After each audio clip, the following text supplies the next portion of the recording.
no na chese wa company fo aban ya pa won mo se won mo hwana Galamsey wo mo to so sa e wo man gane mo na enso so eni tari bi ana papa no a woni aban yi ene wo mo ti ado anwoma so pa nya se mehwam enam so ma papa ya meka no ho asemi wa tworo nkrata na no ya e ma chese wo de akwa wo man Ghana chief of staff se wo hwem na wo man nto aban ni mampani se Galamsey ya kwa chese e ho asam amaka no empanifo bi mu a won mo aban mo ena wo to Galamsey e wo man Ghana mo wo pani ameka ne ho asemi e Professor Kwabena Frempong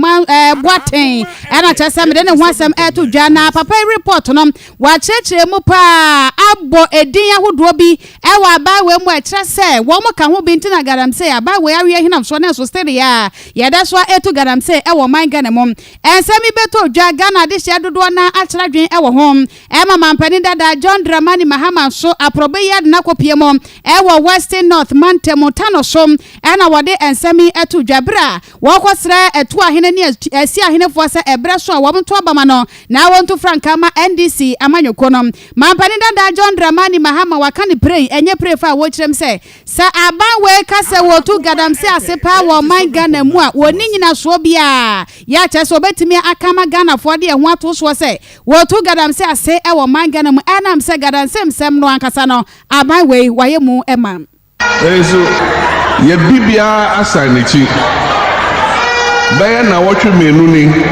ni pa na oya minister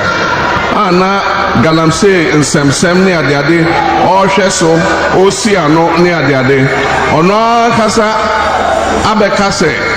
Galamsey a omo ye no eye MPP mpanyimfo no na eye sa Galamsey no ezu we nyame na America ono Dr Frempong Boateng omo minister na akase omo ye Galamsey no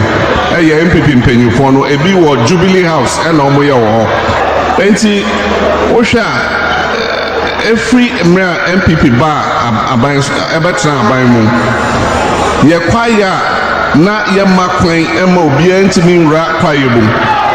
ene de omo nra kwaye ni mu asese kwaye ni nyina abra NDC wa ban mu kofo abreso Rollins abreso na ye ka se Hamatan aba onte ye nte wo se hwe oso ne bibia ni ha onso ene so de wo be ka se tamale Hamatan ba na hawo na ejatimitom ni ade omo asai kwaye ni nyina enti ona kasa dia tum se omo na ye Galamsey no na omo yenso a na omo yi obi esi nchen echese omo aka na omo nya Ghana fo omo kwa ye se community mining ni nyina omo DC omo MP omo ministers omo nyina na techi yetimi ji nipa excavator se wo de ye Galamsey ni ade akoma MPP ni non de ode ye djuma ye kwada omo ko juri kakra so enya bibie di ni achi omo ni ade omo akoto efiase